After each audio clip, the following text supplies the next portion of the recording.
Good morning, everyone, and welcome to the Collection Curation Policy Discussion Forum. So this is part of the manual implementation process, giving guidance for that, as well as giving guidance for the people doing the collection management and curation course that the NCF is running. So last week we had a webinar covering the collection curation or collection care policy, and today we're going to go into it in a bit more detail and hopefully also have some opportunity for group discussions about some of the key points. I just want to check, so we are aware that people are also having load shedding, and people might also be on leave, so it's not the best time to be doing this, but we're going to press on, and people who have not been able to join us will be able to pick up the presentation on one of our platforms. Okay, before we get going, if people can just label themselves, if you know how to do that, otherwise Chanel will just explain. To change your name, your label to the collection type that you're associated with. So whether, and the types that we're looking at are wet collections, dry collections, which is entomology, or skins, bones, herbaria, and then the fourth one is paleontology. So there's 4. Wet collections, dry collections, herbaria, and paleontology.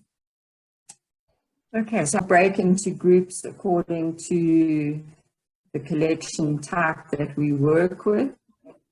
Okay, so you can start, I hope people are doing that.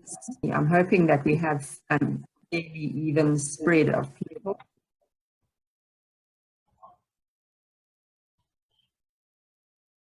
Okay. All right, let's get started then. Okay, so we're talking about the curation policy. You might call it the collections policy or the collections care policy. And it's really essential for every institution or collection to have this policy. It's one of the most important for looking after the collections. So having standards and procedures documents is good. You have to have those.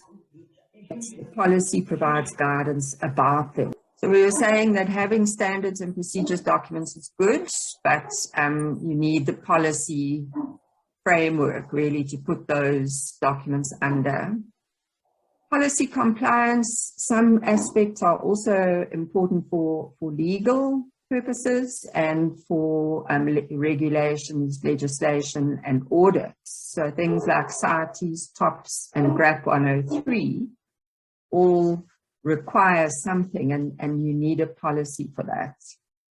And the policy can also help guide planning and budgeting and prioritization of what needs to be done. So it is an important document. And that document, so your collection curation policy, should address these 10 agents of deterioration and loss. So these are the things that can have a negative impact on the collections, and the policy should specifically address them. So just some points about the curation policy. So in the webinar I called the policy statement rules. And some people might say, well, they're not really rules, they're policy statements. So they may not be as rigid or as specific as rules. So it's not like you may not be disciplined or fired because you don't comply with a policy, but that would be up to the institution. So implementation of or compliance with a policy is still important. Just because it's not a rule doesn't mean that you can ignore it. It could be checked by auditors. So auditors will often ask, where's your policy? Show us how you're in compliance with that policy or what you do to implement that policy. So it could be audited. It depends on your on where you sit and how you audited. And it could also be looked at if there was ever any query about the collection. So if there was ever some kind of a disaster or some complaint, whoever was investigating might ask about your policy and how you implement it. So you can't really just develop a policy and then put it on the shelf, put it on a folder, and then just completely ignore it. So in the manual, just a reminder of what aspects are covered in the policy. So what kinds of things are in that policy guideline in the manual. So it's about the storage, the storerooms and the containers for collections. What you must not do in the collection storeroom. So those could be considered as rules, because you're not going to have a statement like you may not eat in the collection room and then just allow it to happen. Protecting the collections from the incorrect concentration of preservative or drying out or being eaten by pests. So those are the massive risks to dry and wet collections. Organizing the collections and knowing where every object is. That's just because loss of specimens is quite a big risk and common. Maintaining the information associated with the collection object. So this is that the agent of deterioration here is disassociation, where you have the object, but you've lost the information about it. And then the last point was only having trained people working in the collections. So having that as a policy. So those are the things that are covered. What it doesn't include in the manual, and what we didn't include in the webinar last week, are these points. So access to collections, so things like visitors, loans, data, destructive sampling. Those are all covered in an access policy, and we'll be talking about the access policy and access procedures in a future topic. Ethics. So we didn't, the curation policy doesn't include ethics. In our first topic that we covered, we talked about the ethics policy. Accessions. So it doesn't talk about what you can and what you can't accept into the collection, apart from saying that you can only accept what can be cared for. So it focuses on the curation. And there will be another topic where we talk about the accessions policy. So having policy statements like only accepting objects that are within the scope of the collections or that meet the requirements for associated information. So that could be a separate accessions policy. You could also have a separate de-accessions policy. So what can be de-accessioned and what authorization is required. Data management. So Ian covered some of this when he talked about the chapter 4 in the manual. So that could also be a separate policy for your data management. Health and safety policy. So we've already looked into health and safety related to the collections, and a health and safety policy, all institutions are required to have that, but you could have a separate one just for the collections. And then risk and disaster management policy or plan, that would also be a separate procedure and procedure document.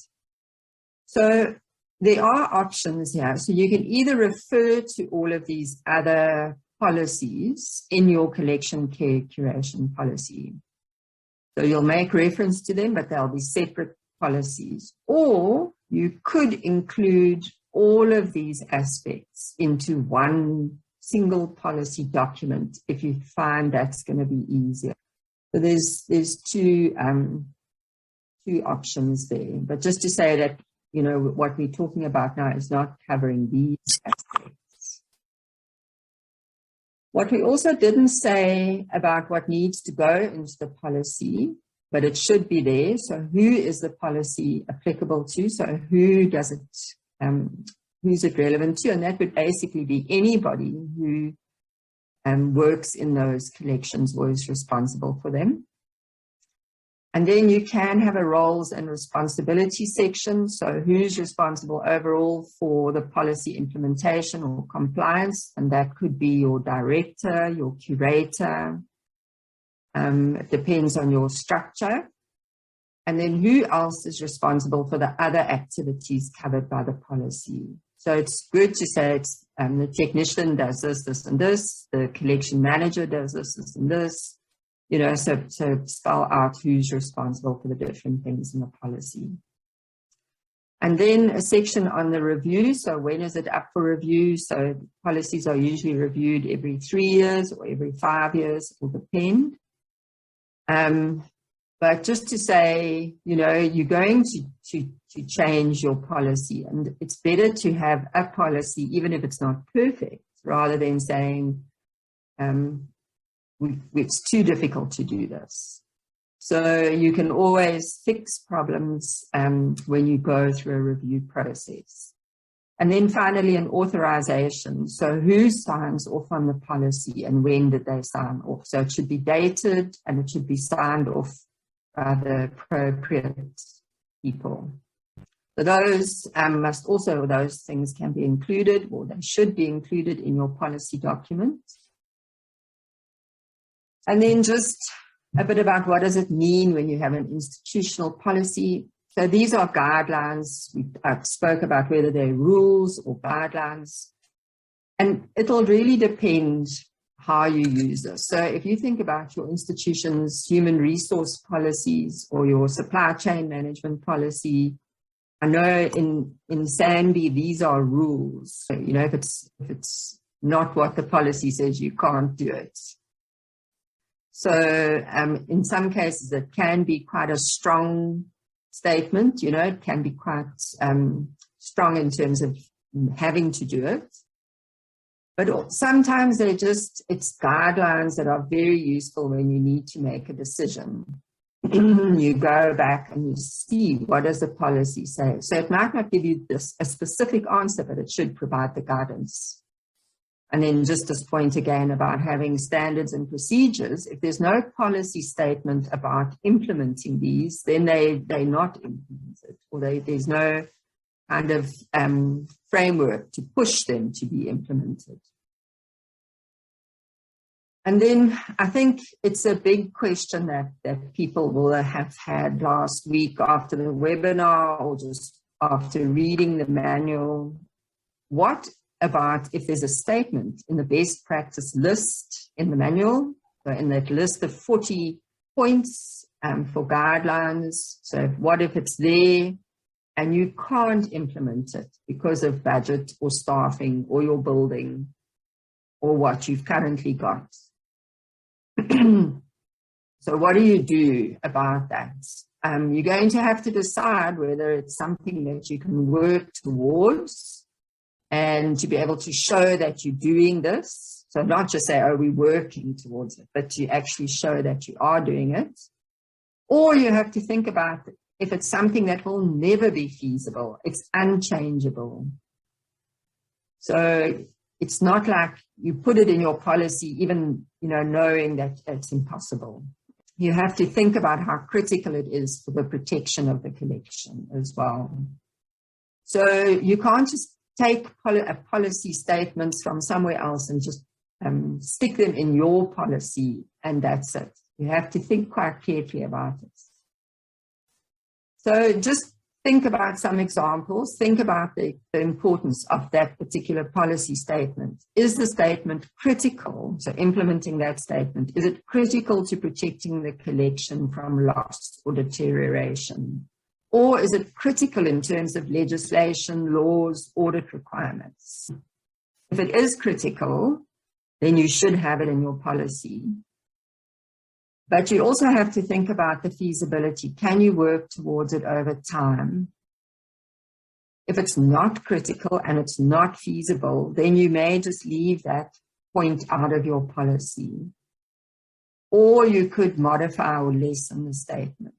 So you've got to think through things quite carefully. It's not just putting things into your policy, but it's also not about just saying, well, it's important, but we can't do it, and so throw it out. So here's some specific examples. So this is a point in the guidelines saying that collection storage areas must have appropriate fire detection and control systems that are tested and maintained regularly. Storage cabinets should be constructed of fireproof material. If that's not possible, then the collection storage area should at least have fire doors. So it doesn't say what kind of fire detection, it doesn't say what kind of control systems, it just says it must be appropriate and that they must be tested and maintained. So those are what the guidelines say, but what if this is your situation, the text in blue? And I think this is quite common. We've got smoke detectors, we've got fire extinguishers, but we don't have anything else.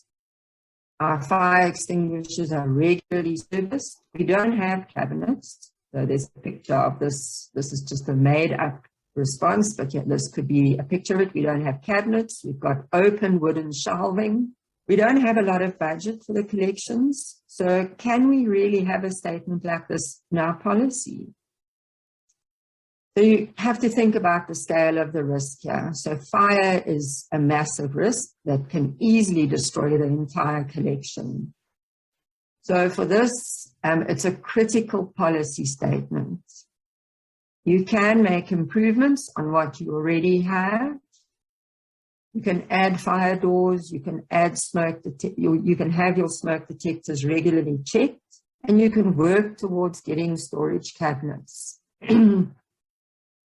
And you can investigate the options for a proper fire suppression system, and you can motivate to management. So you can do lots to work towards achieving this policy statement. It would not be acceptable in this case to just say nothing about fire management in your policy and have insufficient protection stated as the rule or as your policy statement. So this is quite a typical decision that you have to make.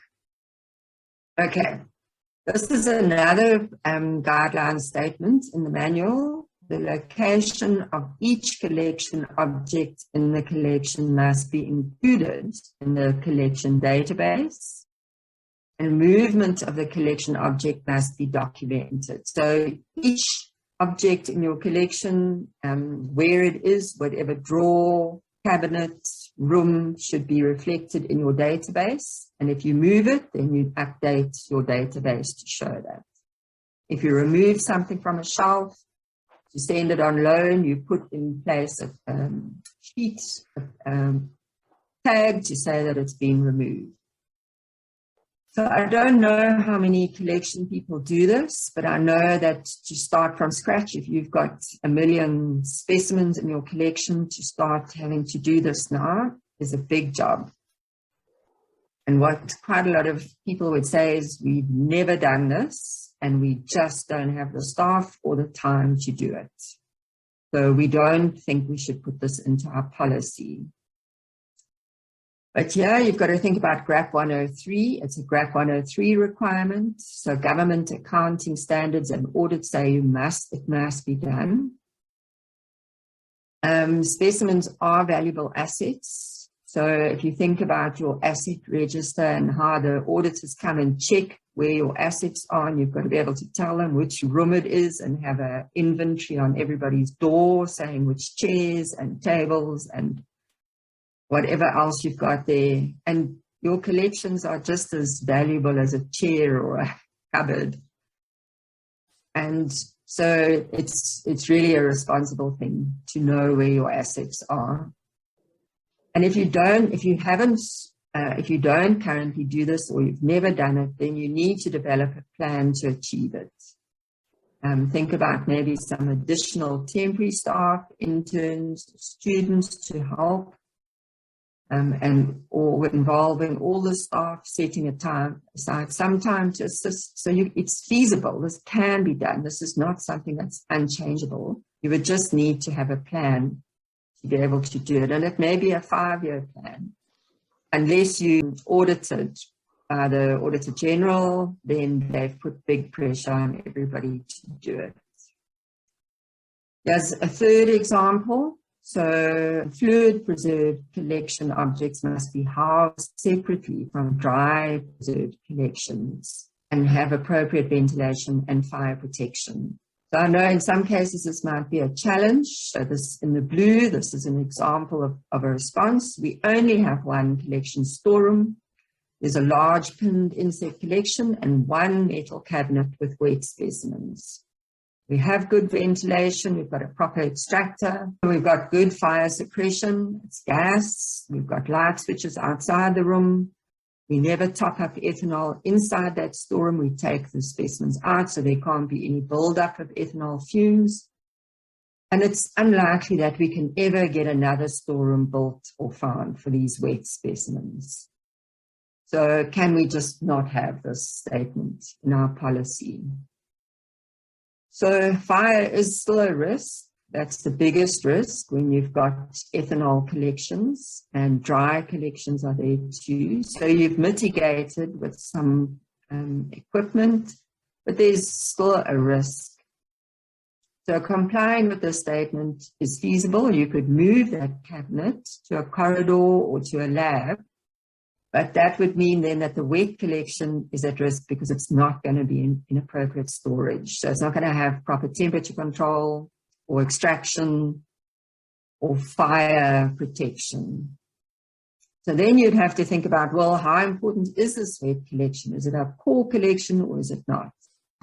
And then think also about, is there any chance of this wet collection expanding? If it is going to grow, then you have to consider point 1 in our guidelines, which is that you don't accept material that cannot be cared for in the proper storage requirements. So your storage area doesn't meet the requirements because you shouldn't have wet and dry collections together. So you've got a big dilemma now. You've got to figure out what to do. Do you put this in your policy? If you put it in your policy, you have to move that wet collection. If you take the statement out of your policy and your wet collection grows, then you're putting your pin collection at risk. So if you keep it in your policy, then it'll provide you with some guidance. It means that you shouldn't expand that wet collection. And you need to make a plan for it, to move it out. So you can see how you have to think through some of these policy statements and think about whether you can or can't put them in and what will the consequences of that be.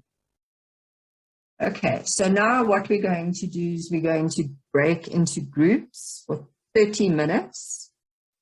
And you're going to look at some of the policy statements that I think may be a bit of a challenge, maybe not. And you're going to think, is this statement critical to the protection of the collections?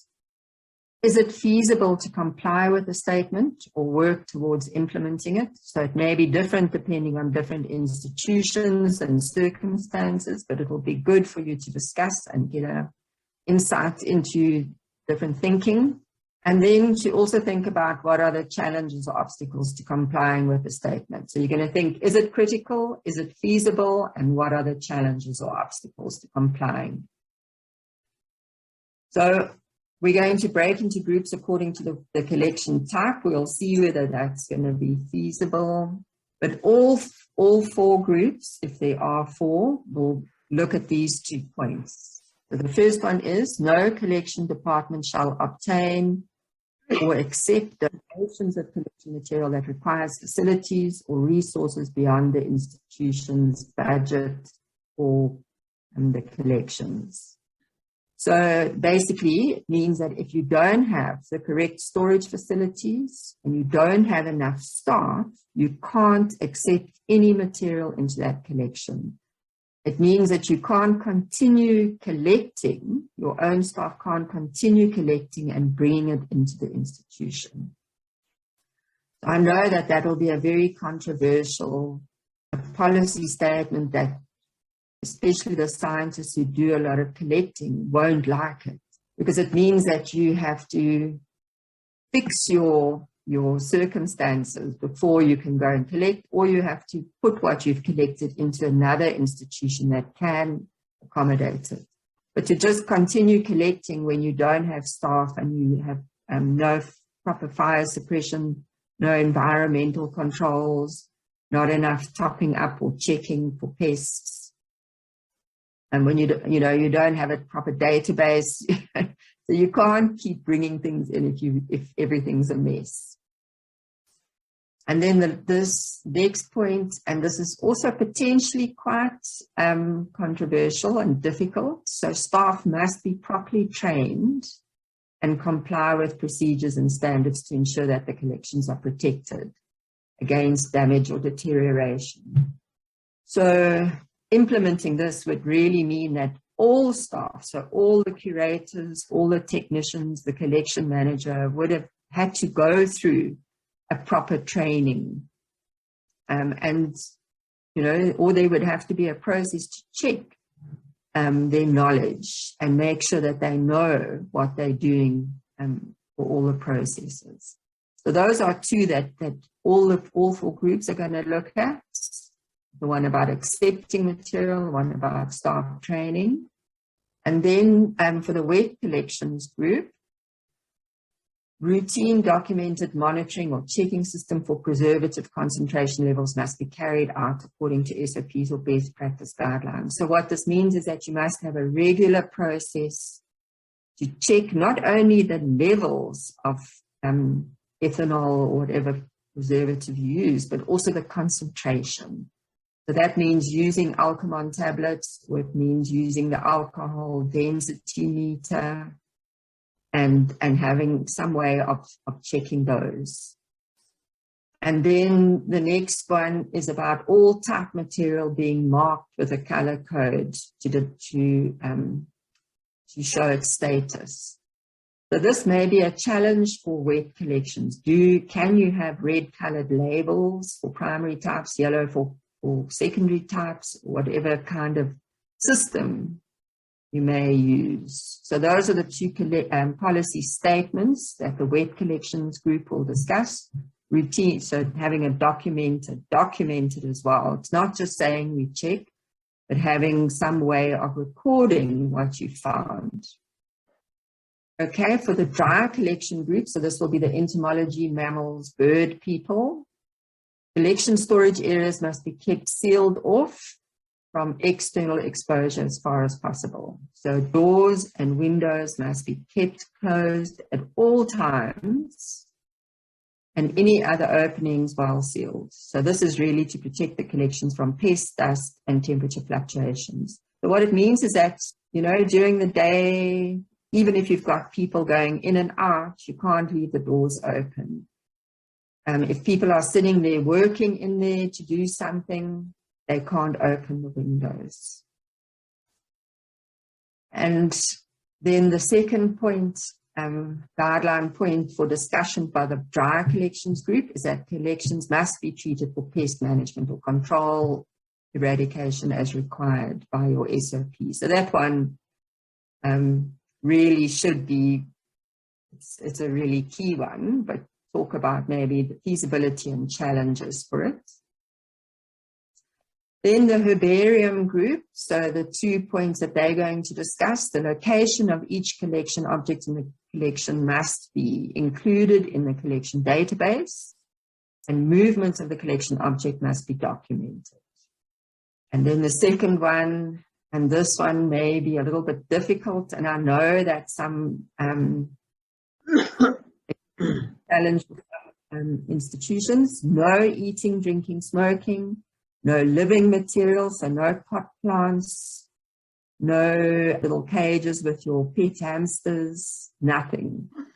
No children and no pets allowed in the collection area. So those are the two for the herbarium group. And then for the paleontology group, collection storage areas must be used only for storing collections. Collection storage areas must not be used for lab space, for office space, or for storage of chemicals or consumables like boxes or containers.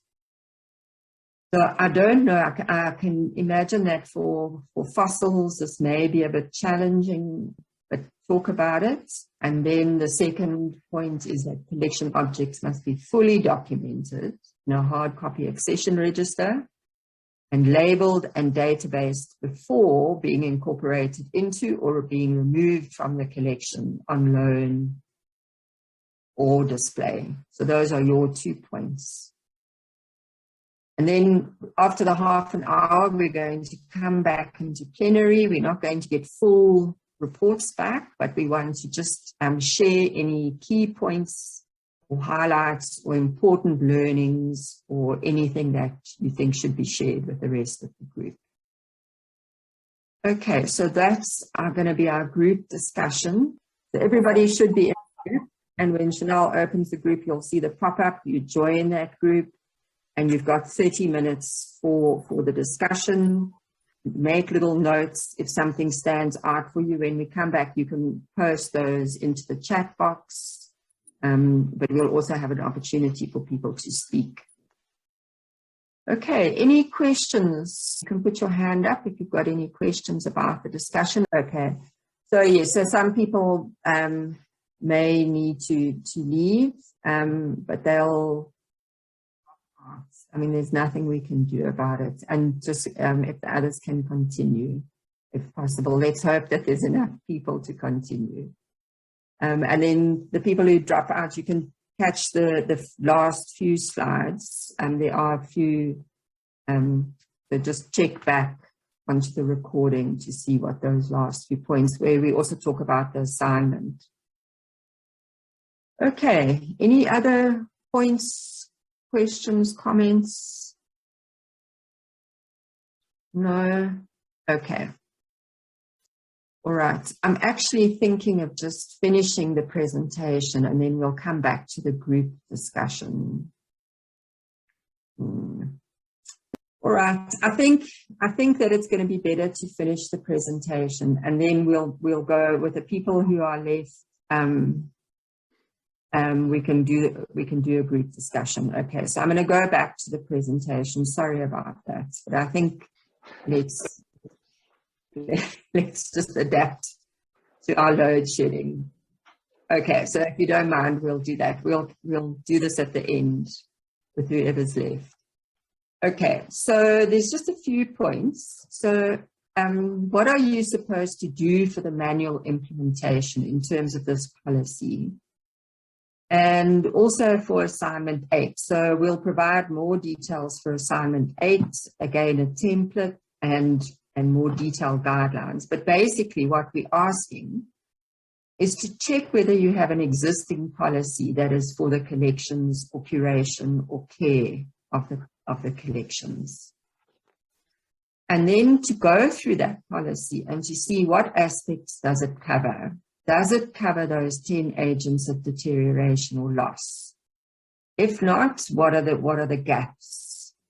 Are there problems with that policy? And when I say problems, I mean, does it include very detailed standards? Does it include workflows or procedures mixed in with the policy statements? Because then it becomes very difficult to separate things out. And workflows, procedures, and standards can sometimes change.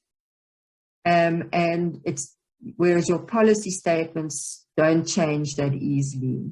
And so it's better to have your workflows and standards as annexures or separate documents and your policy statements very clearly as policy statements. So look and make sure that it's not all mixed up.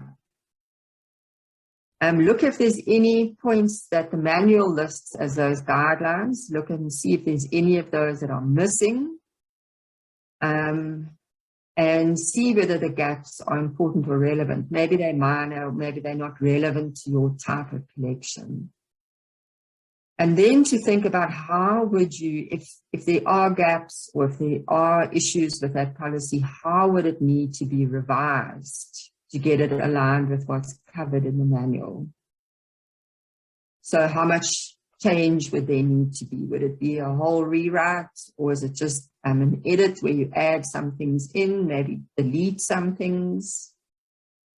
And then also to think about what process would you need to follow to change the policy. So obviously for manual implementation, it's good to have a solid policy. But if you want to revise it, how do you go about doing that? So those are things to think about for the manual implementation. And then these are the kinds of things that are going to be in assignment 8 as well. What about if you have no collection, curation, or care or management policy? So you have nothing that talks about caring for these collections. Then it may be good to start with the 4 points that are in the spinach document. They're also in the manual. They're very high level, kind of our intention. And they might be good overarching statements. And you can also find other points on the internet that Spinach have. Then you could work through the 40 guideline points in the manual and identify those that are relevant, critical, feasible, and think about the current situation if it could be changed, even if it's over time. So don't just throw it out because you think it's difficult or you think we don't do it. Then to think about how you get a policy adopted and implemented. So it will obviously have to go through some kind of approval process. And then what do? How do you get it implemented? That's a critical part. So just to say, if you go onto the internet and you look, I just looked at some of the big institutions, the Natural History Museum in London. They have their collection policies. They've got a separate policy on collections care. They've got one on governance, which is probably not relevant. They have one on access. They have one on developing the collection. So that's expanding, deaccessioning, and then human remains policy is separate. It's quite nice to look at what other institutions have in their policies. The National Museum of Natural History, at the Smithsonian, so they have one document, one policy, a collections management policy. And you can see here, it includes ethics, accounting for the collections, compliance, exceptions, policy reviews, accessioning, deaccessioning, preservation, information management, digitization. So their policy, they put everything into one document, which is fine.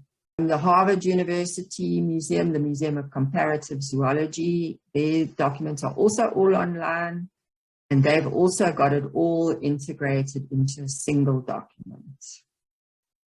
So have a look if you're unsure about how to even do a policy, have a look at these.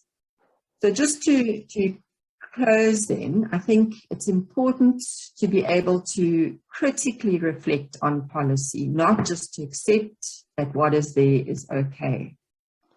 So it's, usually there is a review process, and this is an opportunity to go and look at what you've got and reflect on it. It's important to understand the purpose of the policy. It's not just something that must be done for compliance. So it's not about just having the policy. It's understanding what its purpose is, that it gives you guidance. There's also no single right policy or policy format. It'll depend on your collections, your circumstances, your purpose, your values, your priorities. And then everyone needs to know about and understand the policy and use it regularly. So there should be discussions amongst staff to make sure that people understand and can ask questions if they're unsure. And things change. Policies need to be reviewed and updated. So a policy that you had 10 years ago might not be relevant to what's happening in the world at the moment. Okay, so let's just give everybody an opportunity if you've got any questions or concerns, and then we'll do the breakout room. So let me just stop sharing. All right, you can welcome to put up your hand and ask questions if you'd like.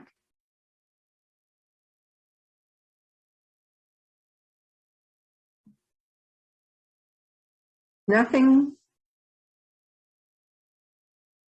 Happy with that? So, so we will circulate the details for assignment 8, but it will be reviewing an existing policy or developing a new policy or collections care or curation. Okay, so if there's no questions, we're going to come back at the end of the breakout groups, and maybe some questions will have come up then. But remember to jot down any points. Okay, all right, let's break into those groups. We're aware that some people are having load shedding, so those people can join the group. I think there's 10 minutes. And then if you need to drop out, well, you will drop out automatically because of load shedding. That's fine.